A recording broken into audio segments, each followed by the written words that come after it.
On se retrouve aujourd'hui pour évoquer la thématique de la gestion d'un planning et on va venir s'intéresser tout spécifiquement à comment font les top producteurs pour gérer leur planning. Donc on va voir un certain nombre de points, comme d'habitude.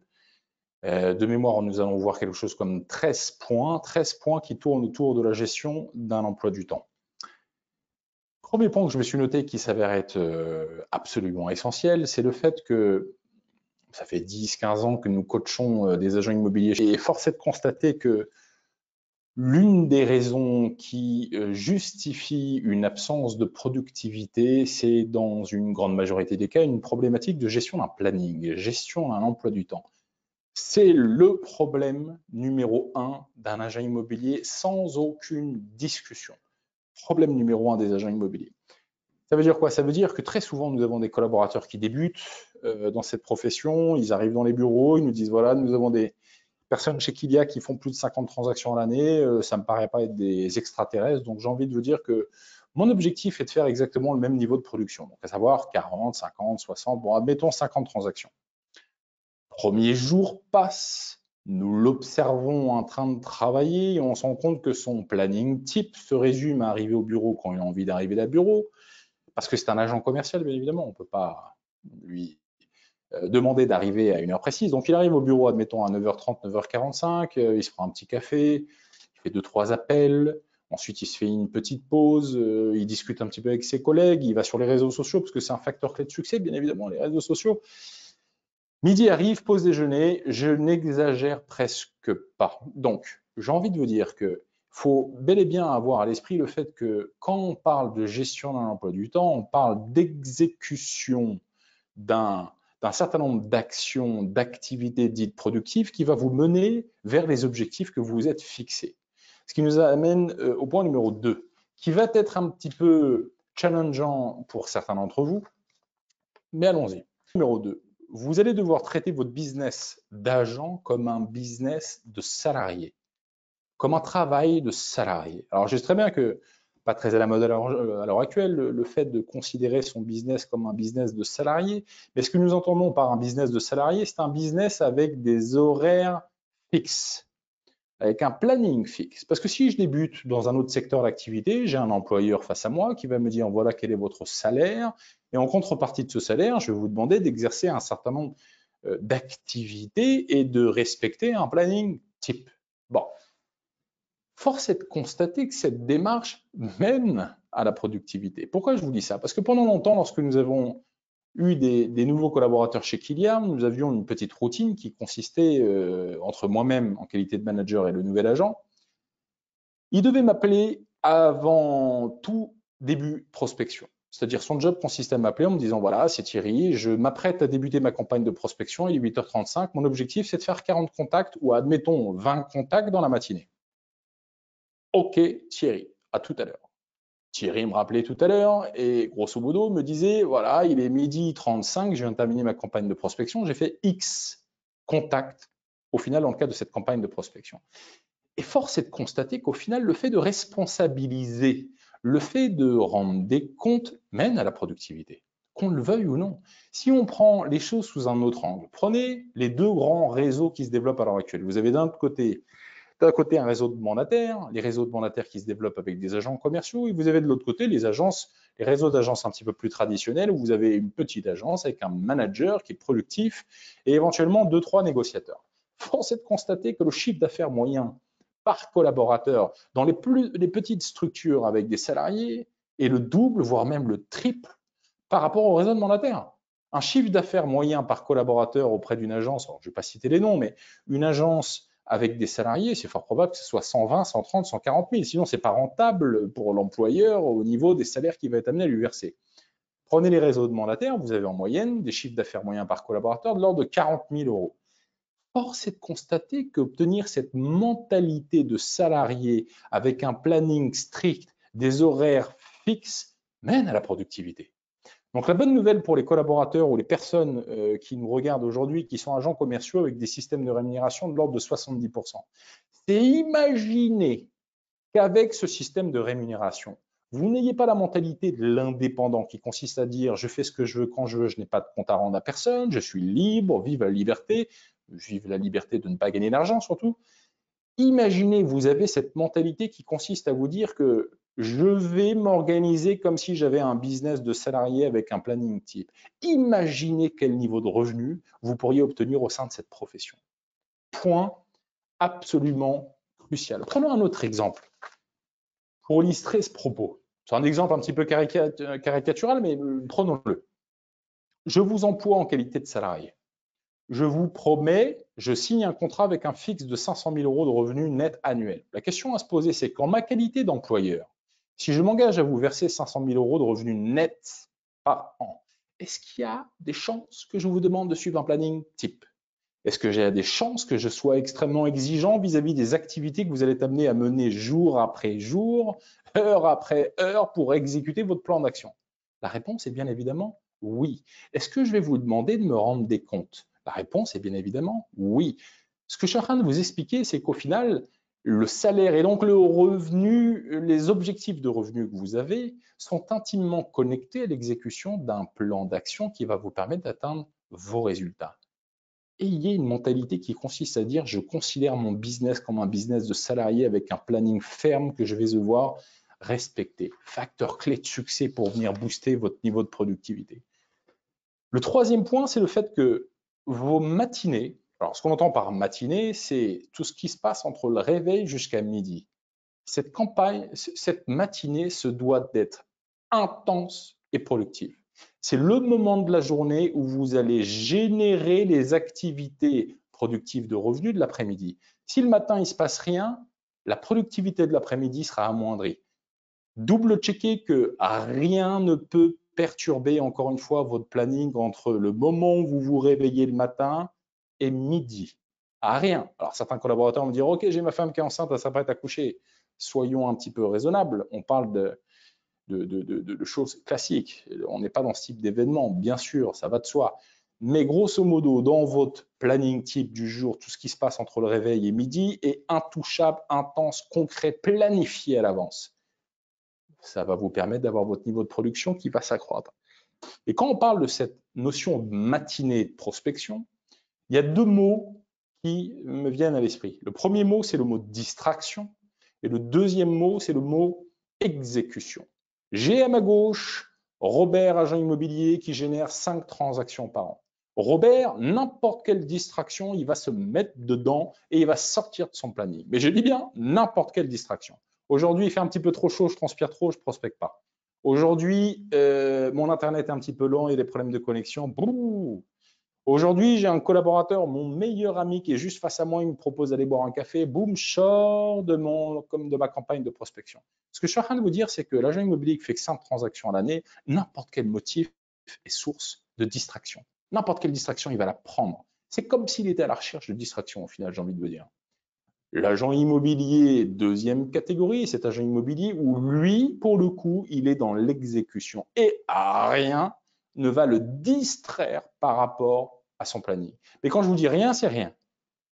Si je reprends l'exemple de sa femme qui est enceinte, qui vient d'accoucher, je ne suis même pas sûr qu'il sorte son planning. J'exagère. Comprenez la distinction, cette notion de distraction et d'exécution. Dans quelle catégorie vous situez-vous? Est-ce que vous êtes dans la catégorie de l'agent qui va prendre n'importe quelle chose, n'importe quelle distraction va l'impacter et va le sortir de son planning? Ou est-ce que vous êtes dans la catégorie de cet agent qui, coûte que coûte, exécutera son plan d'action, peu importe les distractions qui sont face à lui? La gestion des distractions est intimement connectée à votre capacité à produire, surtout de nos jours. Quatrième point, et qui est probablement le point le plus important aujourd'hui. Je vais le lire et je vous demande bien évidemment de le noter. Prenez note de ce point qui est crucial. Mon emploi du temps doit être basé sur les objectifs que je me suis fixés dans le cadre de mon business plan annuel. Mon emploi du temps doit être basé sur les objectifs que je me suis fixés dans le cadre de mon business plan annuel. J'ai envie de vous dire, pas complexe comme phrase au final, mais on a tellement de fois des situations où des fois j'ai des agents qui viennent vers moi et ils me disent voilà, mon emploi du temps, je commence à 7 h du matin, je termine à 23 h, je fais ça. Bon, je lui dis quel est ton objectif? Mon objectif, c'est de faire 30 transactions à l'année. Laisse-moi te dire que l'exécution des tâches, des activités que tu es en train de me décrire laisse entrevoir le fait qu'il y a des chances que tu vas atteindre tes objectifs au 31 mars. En un trimestre, tu auras atteint tes objectifs. Il semble qu'il y ait une incohérence entre ton planning, ton emploi du temps et les objectifs que tu t'es fixés. Alors après, il y a deux solutions. Soit tu t'es fixé des objectifs trop bas, soit tu te fixes un planning beaucoup trop intense au regard des objectifs que tu t'es fixés. Mais dans les deux cas, ça ne marchera pas. Pourquoi? Votre job consiste à comprendre que vous établissez un business plan annuel et au regard de ce business plan annuel, vous allez venir le traduire en planning à suivre au jour le jour. Plus je vais être connecté entre mes objectifs personnels, mon business plan et le planning que j'ai au jour le jour, mon planning qui consiste à exécuter des activités qui me mènent vers mon résultat, plus je serai dans la réussite. Donc encore une fois, comprenez cette connexion existante entre les objectifs que je me suis fixés en ma qualité d'agent et que je cherche absolument à accomplir et mon planning. Si je n'ai pas un lien entre les deux, si je n'ai pas compris le lien existant entre les deux, j'aurai un problème. Point numéro 5. Mon planning doit être positionné à un endroit où un maximum de personnes peuvent le consulter. Ça veut dire quoi? Ça veut dire qu'un planning, ce n'est pas top secret. Un planning, ce n'est pas confidentiel. Un planning, ce n'est pas un document que vous cachez et vous êtes le seul à en avoir connaissance. Non, le planning doit être affiché au plus grand nombre. Quand on dit plus grand nombre, votre coach doit avoir votre planning, votre manager doit avoir votre planning, votre femme ou votre mari doit avoir votre planning. Votre planning, il doit être dans votre voiture. Votre planning, vos vendeurs doivent avoir votre planning. Certains me diront, mais attends, qu'est-ce que tu es en train de me raconter là? Nos vendeurs doivent avoir nos plannings. Oui, bien sûr. Vos vendeurs doivent avoir vos plannings. Ça leur permet de constater l'exécution d'un certain nombre d'activités que vous générez. Ça vous est déjà arrivé d'avoir des vendeurs qui vous harcèlent parce qu'ils sont inquiets, probablement inquiets par l'absence de communication ou probablement inquiets par le fait qu'ils ont des doutes sur le fait que vous fassiez quelque chose jour après jour. Ça vous est déjà arrivé ce genre de situation? Donnez-leur votre planning. Ça vous est déjà arrivé d'avoir des vendeurs qui vous appellent en pleine matinée à 9h30 ou à 10h, là vous êtes dans le cadre d'une campagne de prospection?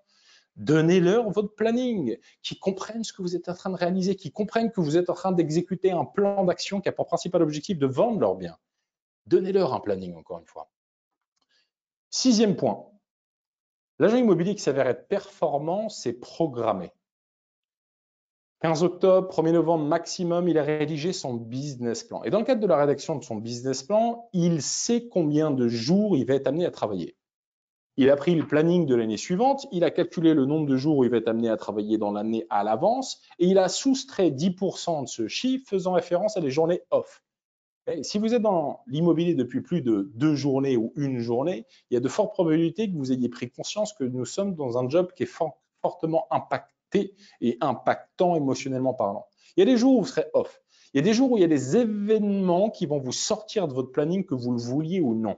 Il y a des jours où vous allez arriver le matin sans avoir la niaque. Il y a des jours où vous allez arriver le matin où vous n'aurez pas envie de travailler. Il y a des jours où vous arrivez le matin où vous ne serez pas productif. Bref, le problème, c'est que si en plus d'être dans cette journée où vous êtes off, vous avez ce sentiment de frustration, de culpabilité qui commence à se mettre en place. Une journée passée, 2 journées off, 3 journées off, j'ai une culpabilité qui s'installe, mes émotions commencent à être très impactées, je commence à être attaché aux résultats. Bref, l'avantage de l'agent immobilier qui a planifié son année à l'avance et qui a anticipé ses jours off en ayant soustrait 10% des jours qu'il allait travailler à l'année, c'est déjà dans son business plan.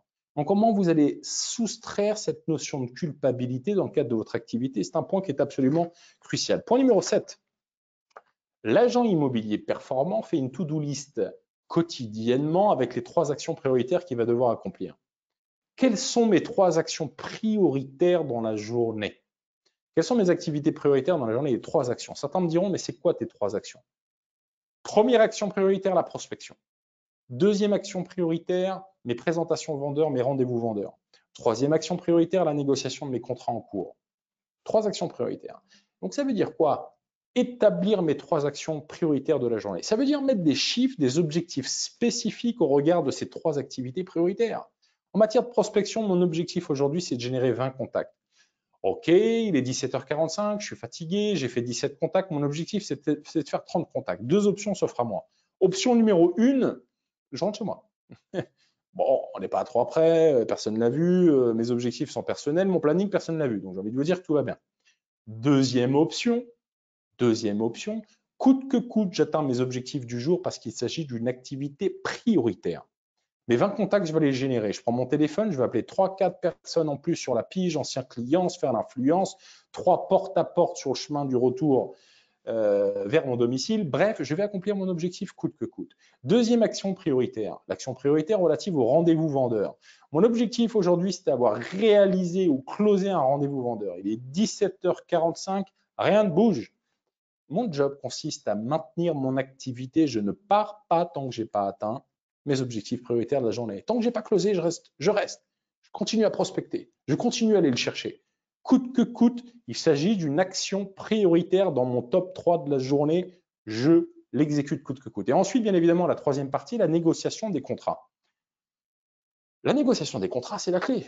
Vous avez des offres en cours, j'ai 3 offres en cours. Mon job consiste à les convertir en deal le plus rapidement possible. Je vais aller présenter mon offre, je vais obtenir une contre-acceptation, je vais finaliser les négociations. Action prioritaire du jour. Point numéro 8, et vous allez l'adorer celui-ci. L'agent immobilier performant est organisé comme un maniaque, un obsessionnel, un psychorigide et éventuellement un militaire. Je reprends mon exemple de tout à l'heure. Agent immobilier de la première catégorie, 5 transactions par an. Robert. Robert, il pense en journée de travail, voire même, il pense en journée de travail. Aujourd'hui, je vais faire ça, ça, ça. L'agent immobilier qui génère 10, 12 transactions à l'année, lui, il va penser en demi-journée de travail. Ce matin, je vais faire ça, cet après-midi, je vais faire ça, ça, ça. L'agent immobilier fait 15, 20 transactions à l'année, lui, il va réfléchir sur des créneaux de 2 heures. Il va découper son emploi du temps en 2 heures. L'agent immobilier qui fait 50 transactions à l'année va découper son emploi du temps par session de 30 minutes. L'agent immobilier qui est un top gun, un tueur à gages, il va découper sa journée par tranche de 15 minutes.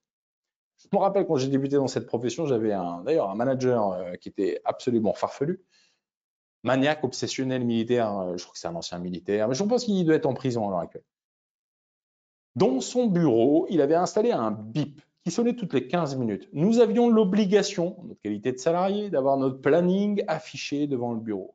Toutes les 15 minutes, le bip résonnait. L'objectif, c'était de s'assurer que nous étions dans les clous par rapport à notre planification, par rapport à notre planning.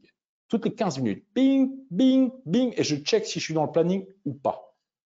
Extrêmement important de comprendre cette mécanique-là. Point numéro 9. Mon rôle en qualité de coach est d'accompagner mes agents dans le cadre de suivi de leur business plan. Et donc, dans le cadre de l'accomplissement de leurs résultats, les résultats qu'ils se sont fixés. Pourquoi je vous dis ça?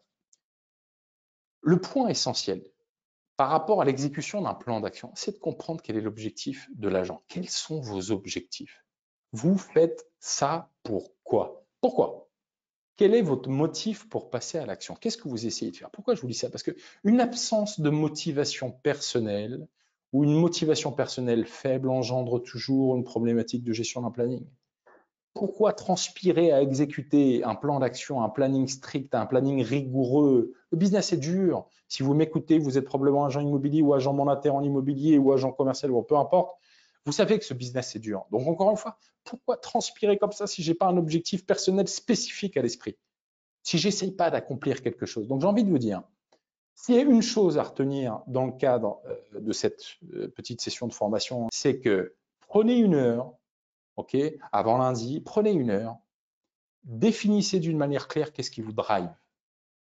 Qu'est-ce que vous essayez d'accomplir? Quelle est votre motivation? Quel est votre objectif personnel? Vous voulez investir pour une maison de retraite pour votre maman? Vous voulez investir pour vos enfants pour qu'ils se payent une école de commerce ou une grande école qui va coûter 30, 40, 50 000 euros par an? Qu'est-ce que vous essayez de faire? Vous essayez d'investir dans une voiture, par exemple? J'avais un jeune négociateur qui vient de débuter, qui adore les belles voitures et son objectif, il s'est affiché sur son bureau, 1, le planning, 2, l'image de la voiture qu'il souhaite s'acheter. Il a mis un timing. Cette voiture, il doit l'acheter avant le 1er septembre. OK, combien coûte? Boum, on a le chiffre.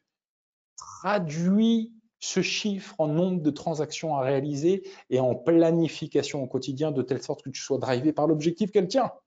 Parce qu'encore une fois, sortir de son planning, être distrait, j'en passe des meilleurs, très souvent, c'est un problème de motivation personnelle. Mais ne vous dites pas que ce point est absolument basique. OK? Si je prends 10 personnes parmi vous qui êtes agent immobilier, si je check parmi les 10 si vous avez un objectif précis que vous cherchez à accomplir avec un timing précis, je ne suis pas sûr que les 10 vont avoir un objectif précis. Mais par contre, je suis convaincu d'une chose, c'est que la personne qui est le plus drivée à gérer son planning, c'est celui qui a un objectif précis, bien en tête, et qu'il essaye d'accomplir coûte que coûte. Certain. 10e point pour aujourd'hui. Le job consiste à diviser votre planning, votre journée de travail, au final, en 3 journées de travail. Vous avez 3 journées de travail. Vous avez une première journée de travail qui s'appelle la routine du matin, entre le réveil jusqu'à midi. Ensuite, vous avez une deuxième journée de travail entre midi et 15 heures. C'est la routine de début d'après-midi. Et ensuite, vous avez votre routine de fin d'après-midi et de début de soirée entre 15 heures et 19 heures. Certains vont me dire, oh là là, c'est quoi toutes ces routines? Si je peux me permettre, il y a une phrase qui est absolument essentielle qui consiste à comprendre que vous n'êtes que la définition des objectifs, des routines qui vous constituent au quotidien. J'ai envie de vous dire que vous définissez des routines et ces routines finissent par vous définir en qualité d'agent. Vous allez me dire, oh là, c'est une grande phrase ça. Que vous le vouliez ou non, vous avez des routines qui sont mises en place. Alors, la question à se poser, c'est est-ce que les routines s'avèrent être productives? Mais ce qui est sûr, c'est que vous avez des routines, vous avez des rituels. Nous sommes des êtres de routine, y compris dans l'immobilier. Donc, ça veut dire quoi? Ça veut dire que comprenez le processus, la mécanique des routines. Une routine prend du temps, bien évidemment, à se mettre en place. Il paraît même que ça prend plus de 90 jours avec beaucoup de discipline au quotidien, de telle sorte que ça devienne une routine. Mais ce qui est certain, c'est que la somme des routines fait que vous serez productif ou pas. Revenons sur notre routine du matin. À quelle heure vous réveillez-vous? À quelle heure débutez-vous votre campagne de prospection? À quelle heure faites-vous vos jeux de rôle? À quelle heure vous responsabilisez-vous en appelant un partenaire de responsabilité pour vous donner les objectifs du jour? Qui allez-vous appeler? Quel type de prospection? À quelle heure allez-vous terminer votre campagne de prospection? Routine de début d'après-midi. Le travail administratif, bien évidemment.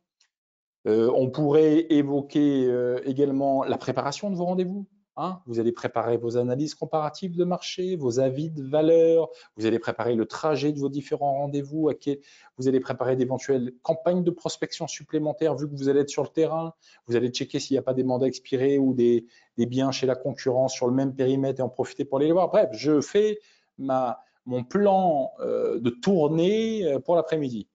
15h, 18h, le temps des présentations et du suivi. Rendez-vous vendeur, acheteur, visite, réception d'offres, les 4 activités qui me génèrent du revenu au sein de cette profession. Découpez votre journée en 3 journées. La routine du matin, la routine du début d'après-midi, la routine de fin d'après-midi. Facteur clé de succès. Avant-dernier point pour aujourd'hui. Une forme de proposition d'emploi du temps idéal. Ajusté, bien évidemment, mais emploi du temps idéal. Arrivé au bureau ou démarrage d'activité si vous êtes en home office à 7h. 7h, 7h30, préparation de la journée. Je check mon emploi du temps du jour, objectif du jour, de la semaine, visualisation, affirmation. 7h30, 8h, pige. 8h, 8h30, ce qu'on appelle les morning meetings. On débute nos journées ensemble. Du mardi au vendredi, pendant 30 minutes, on va évoquer une thématique. On va s'assurer que tout le monde part avec le mental pour faire en sorte que la journée va être productive. 8h30, 9h, jeu de rôle. 9h midi, campagne de prospection. Midi 13h, déjeuner. 13h, 14h, administratif. 14h, 15h, préparation. 15h, 18h, présentation. Plus de 18h, organisation de mon suivi clientèle.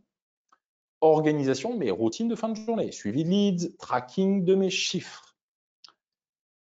12e point pour aujourd'hui, flexibilité.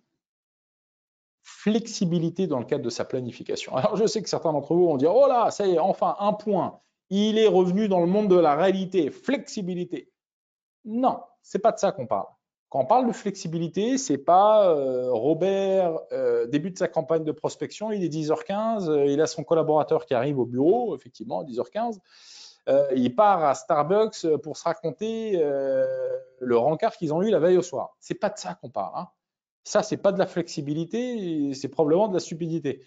Quand on parle de flexibilité, c'est quoi? Je me rappelle par exemple de mon collaborateur Gonçalves, était un top producteur, 75-80 transactions à l'année, et qui très concrètement, le matin, ne pouvait pas arriver au bureau avant 9h15. Pourquoi? Il devait déposer ses enfants à la crèche. Impossible de faire autrement. Bon, comment on fait? On s'adapte. Flexibilité. C'est-à-dire qu'un certain nombre d'activités qui normalement sont insérées dans la routine matinale ont été réinjectées sur d'autres créneaux horaires de la journée. Flexibilité, bien sûr, flexibilité.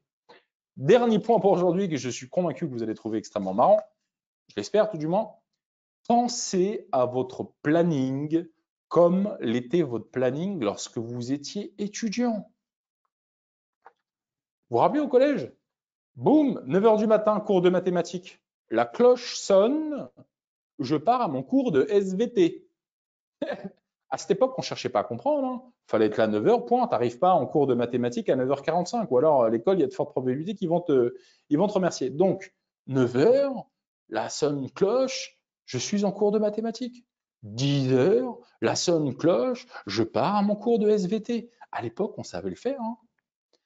Ce que je vous demande de faire, c'est de prendre la décision aujourd'hui de considérer que vous retournez à l'école. Et vous avez des cloches qui vont sonner où vous allez passer d'une activité à une autre en respectant un planning strict.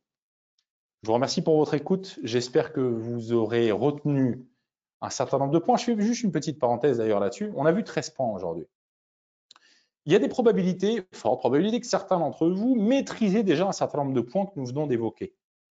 Prenez un point ou 2 points, tentez de le mettre en exécution dans le cadre des 90 prochains jours. Parce qu'il suffit peut-être d'un point pour que votre niveau de production passe de X euros à 2 fois ou 3 fois le X euros. Un point ou 2 points. Double-checkez vos notes, mettez-le en exécution. Je vous remercie à tous pour votre écoute. On se retrouve la semaine prochaine. À la semaine prochaine.